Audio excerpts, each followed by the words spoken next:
Hey guys, welcome to part 4 of my tail making tutorial. In this part of the tutorial, we're going to talk about making the pattern for your fluke. And so, as I disappear from the screen for a second, I am talking about making this stuff at the end of your fluke and your fabric tail. So, let's get started. Okay, so to make the fringe for your tail, or rather the pattern for the fringe for your tail, you're gonna need a couple of things. Grab yourself some scissors, some good sharp scissors, because you're gonna be dealing with paper and you don't want like crappy edges and stuff, if you're like me. You need a pencil and an eraser. I usually run and grab my art eraser because this is kind of crummy, but anyways. You're gonna need scrap paper, or you're gonna need just whatever printer paper. I was in animation school, so I have boxes years and years ago, and I still have all this paper that I'm reusing and like turning into other stuff. So just got my paper. Paper clips are handy if you have them, and I also have some clips that I'll be using, but those are for later on. So just for this portion, that's all you're gonna need. So you got your scissors, your pencil with your eraser, and some paper. And of course, you're gonna need your monofin.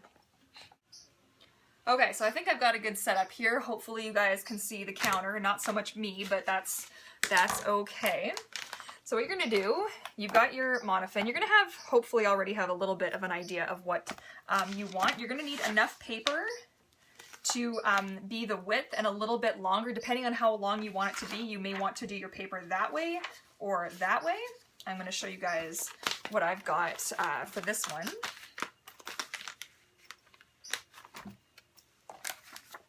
Oh, and tape. I meant to say tape. You will need tape. Don't forget the tape. Very important, because you're going to need to tape these pages together. So this was the original design. Hopefully this is clear. I hope, yeah, it looks clear. Okay. This is the original design for my goldfish tail. Tail number 5, I guess. So that fit in right in here. Now, these sections were for my Velcro, and if I'm not mistaken, I did follow them a little bit. So, you're going to need to make like a marker.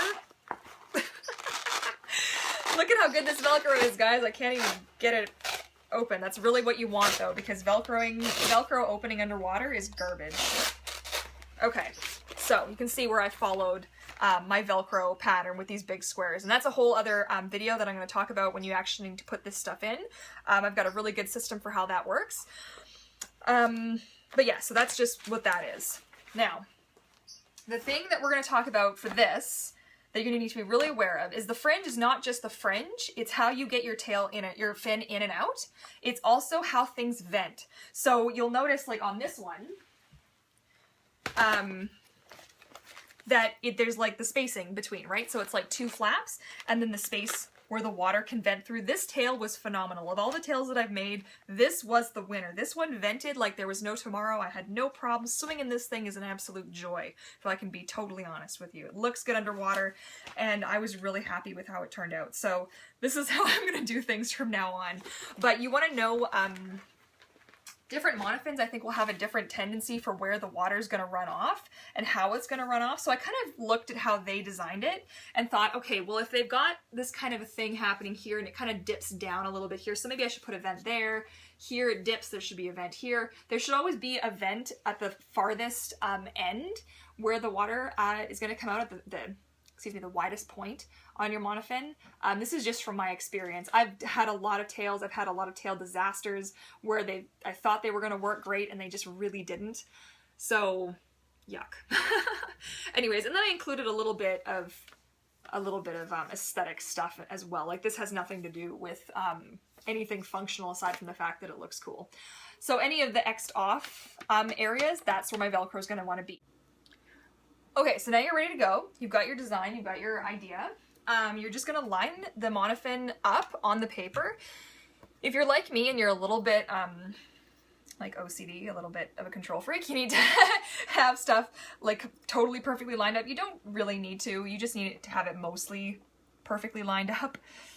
Like that, mostly perfectly lined up, right? The important part is that you leave enough at the bottom. I'm actually gonna flip this around because I did a better job taping the bottom, and that's where the important stuff's going to be. So just kind of throw that in here, line it up, figure out how much fringe you're going to need. You're also going to need to reference your, hello, where's my tail?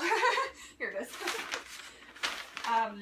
reference how much excess you actually left at the bottom of this. So you're going to flip your tail the right way again. For those of you who are curious, I did go back and fix the little gibbledy bit that was there.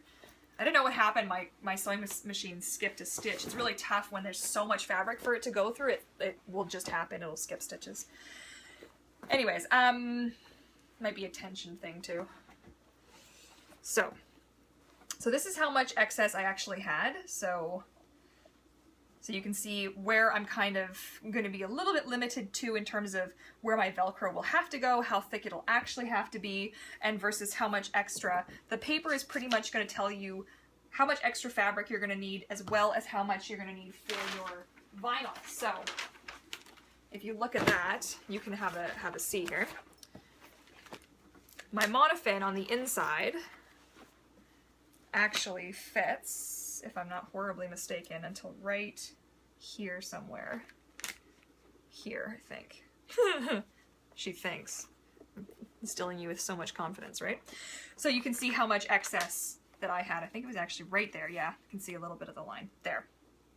So I'm still pretty good for the excess, and this will get cut, as you can see, to do a thing like this. I think for the design for this one, I actually want to have this come up a little bit more, but that's all part of the design, which hopefully you've figured out before you get to this stage. You want to have an idea of where you're going, so you're not just kind of winging it. Oh man, I love this tail. I did such a good job. I can't wait to do the paint for the next one. It's going to be so much fun. Yeah, cool. So since I'm going with a similar idea as on the other one, I'm going to pretty much just go through the hoops so that you can see how it's done, but I'm going to pretty much follow this pattern for my tail. So we throw that up here. Sorry for all the crinkly paper noises. It's awful, I know. Okay, so your first job is going to be to outline your monofin. You're going to want to go around with your trusty pencil. I used color erase on that one if you're wondering why the pencil's blue. Let's go all the way around. And this is what's going to give you an idea. You aren't necessarily going to use the top part for anything. You've already sewn that. You don't really have to worry about making it totally perfect, but the idea is that it's going to give you a visual of what this whole thing's going to look like when it's actually done with properly with like the fringe and stuff. So what I do for me is, I believe on this one I did it too. Yeah. So trace the whole fin. Trace the whole fin all the way around.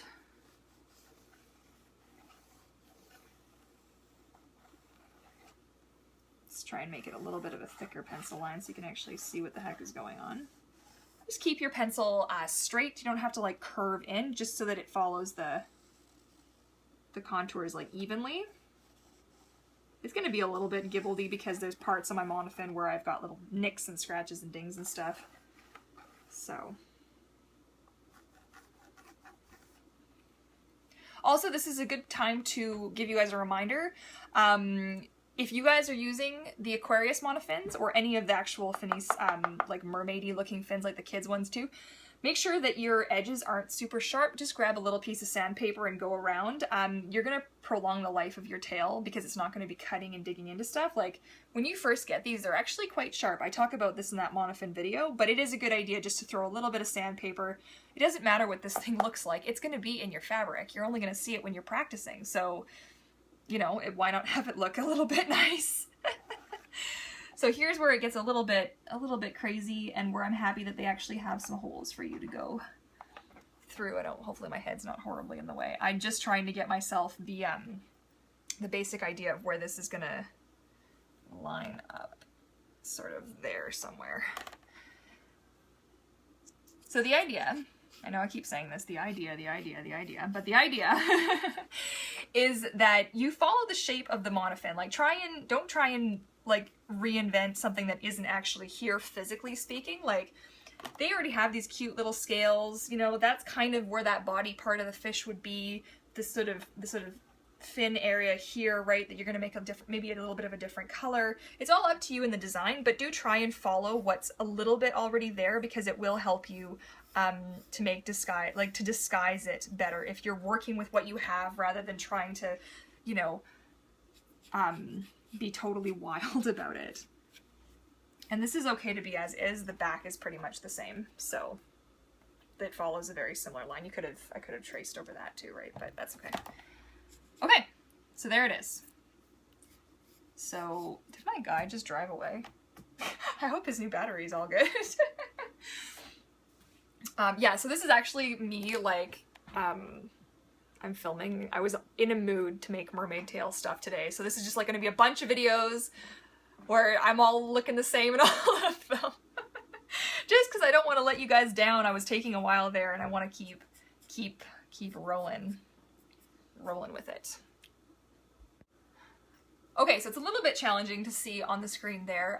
My pencil's not as dark as it would make it easier, but again, you can see on this one how that turned out. So, you want to have a little bit of overlap. This is the whole point of having a little bit of extra fabric at the end. Let me show you. It's probably going to be a really long video. I apologize if it's like 20 minutes, but this is a lot to cover, and it's more than just like, oh, I'm just gonna sew this in here and hope for the best. No, there's actually a lot of planning that goes into the end of your tail if you want it to be functional and to last. So, so there's a little bit of overlap that you'll see on the inside of the tail where the fabric and the, what is this called? Vinyl, overlap. There were a few little issues I did actually have with how far I did it up in the top, so something to keep in mind that I will explain as I'm going, because I will remember this time not to do what I did last time. But yeah, there needs to be a little bit of overlap to help disguise the Velcro. So the thing you'll notice on my tails is you can't see where the Velcro actually is, and that is because I sew my Velcro into my vinyl, and then I glue the vinyl to the fabric, and it works really well. That stuff doesn't come apart. Like, I'm pretty impressed with it so far. I've lost my pencil. There it is. So now you're going to come up with your idea, and this is where it's going to get a little bit tricky if you didn't line this up totally perfectly. Just going to like maybe make it a little bit darker. Just because, why? Well, because you're going to be folding this over to cheat so that your thing's symmetrical. So I'm just going to trace the one side of this because I actually want the same design, but I want to show you guys how to do it. Boy, I missed my light table.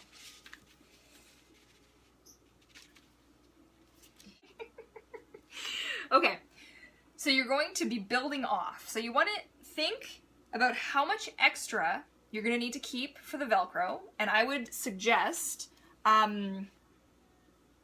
how the heck much is that? Maybe like 1.5 inches to 2 inches extra? Does that sound about right? Yeah. Yeah, give or take. Between 1.5 inches and 2 inches, all the way around. I eyeball it because it's just how I am. So, hello. There we go. So the middle of your tail, you're going to kind of guess where that is for now. You're going to be folding this over, and you will draw where the actual middle was afterwards, so no biggie, don't stress. So what do I feel like doing for this? What kind of a shape do I feel? Plan ahead, guys. Please don't do what I do and be all goofy and daft. So I think maybe I'm gonna go like this, and maybe do a little bit more of a whale tail than I used to. Okay. Okay, so I decided to go for something a little bit simpler after many, many tries to get something I liked. So I didn't totally follow the other one because I figured, you know, that's kind of boring. Do something a little different, Courtney, come on. Okay, so now comes the really fun part where you're going to wish you had a light table, which I don't because it's no longer mine. And you're going to need to line up. It's going to be really hard for you guys to see what I'm doing, but if you used a little bit of a thinner paper or like computer paper, you will be able to see if you drew hard enough or thick enough with a dark enough pencil, you will be able to see through and line up your edges a little bit. So you're going to want to be, oh wow, she gets it on the first try. Yeah, of course, right? And you're just going to fold it. And what you're going to do is, like transferring if you ever did like watercolor work before, but you're just going to go over the back and just kind of draw over that space that you had. I'm kind of scribbling a little bit because I really want it to transfer. The original fin part will already be there, but just to go over and make sure that the extra fins are going to show up. And it's a tiny bit hard to see, and the more you stare at it, the harder it's going to be to see it. So you might find yourself needing to take a break at some point, but that's okay. Just go over. So yeah, definitely want to try it with the softer pencil. Will be really good. There we go. You're going to go in on the other side and you're going to fix it and make any adjustments afterwards, but this is basically just to give you a nice guide. So there we go. Ta-da! So you can't totally see it on there. Oh yeah, actually you can. It's not too bad. So there you go. Now you have something that's symmetrical. It's nice and even. When you go to make your cuts now and your pieces, you're going to be able to go in. I wanted this to look a little bit more like the end of a whale tail, so I'm just going to go in and freehand it like that. Maybe make a little bit more of a dip. You know, go around. I'm thinking of putting out like a couple of different ideas for people. Like I know everyone's all, oh no, don't reuse my idea. It's my idea. Da-da-da-da-da-da. It's really hard to reinvent the wheel, guys. I think it's really awful when tail makers steal other people's ideas, but it is going to happen where there is going to be a little bit of overlap. You know, like if you're looking at nature and you're looking at a fishtail that you like and somebody else says, oh, I like that fishtail too, that's mine. Well, that's just not how life works, isn't it?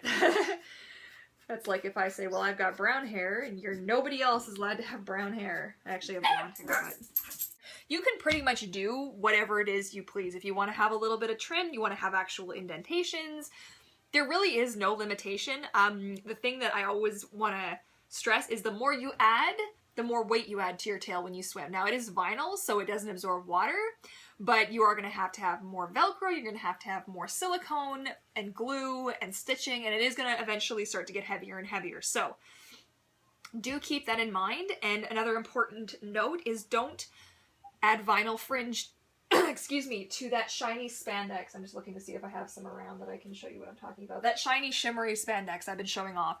The thinner the material, the harder this is going to pull and the more damage you're going to get on your tail. So I wouldn't recommend, and if you do it very sparingly and use a thinner, maybe like a shower curtain type vinyl. So something a little bit thinner. All right, so let's start cutting out some pieces and getting things rolling. So the stuff that I use, or what I'm going to be using for this demo, is going to be, I'm pretty not sure. Can I actually? Variera? Maybe that's how you pronounce that? Hi. Anyways, it's from IKEA. It's $8.99 or $7.99 Canadian a roll. It's great. This is enough for fins, a dorsal fin, as well as fringe. Depending on how long your dorsal fin is. If you aren't sure, I mean, it's cheap, so just buy 2 rolls.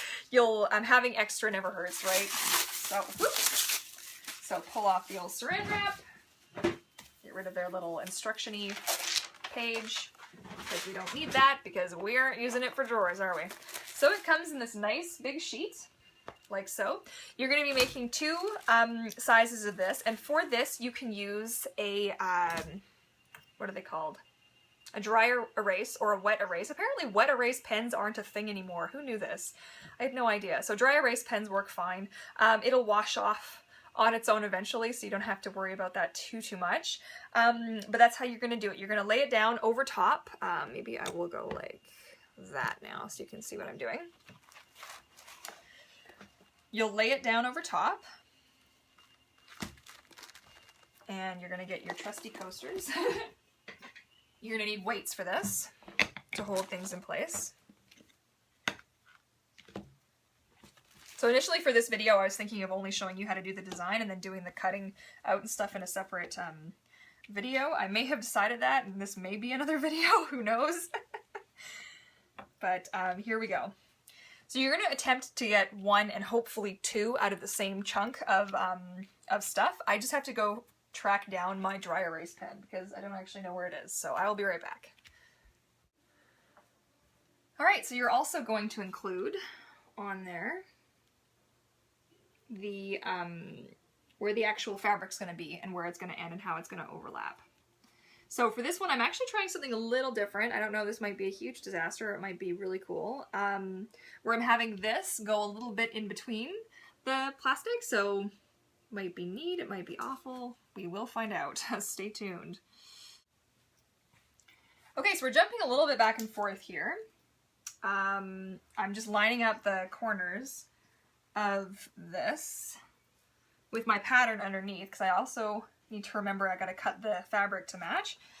So there's a little bit of a thing with this. Getting a pen that works is also kind of good. So there we go.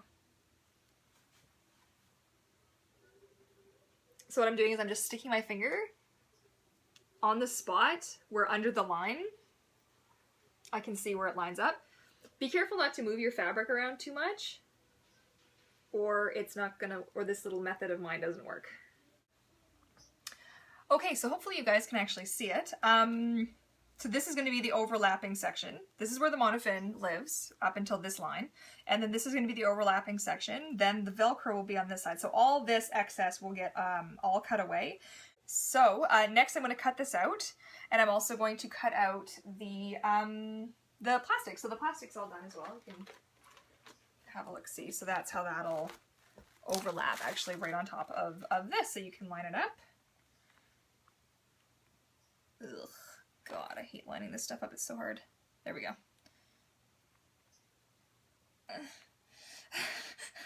There it is. Ding.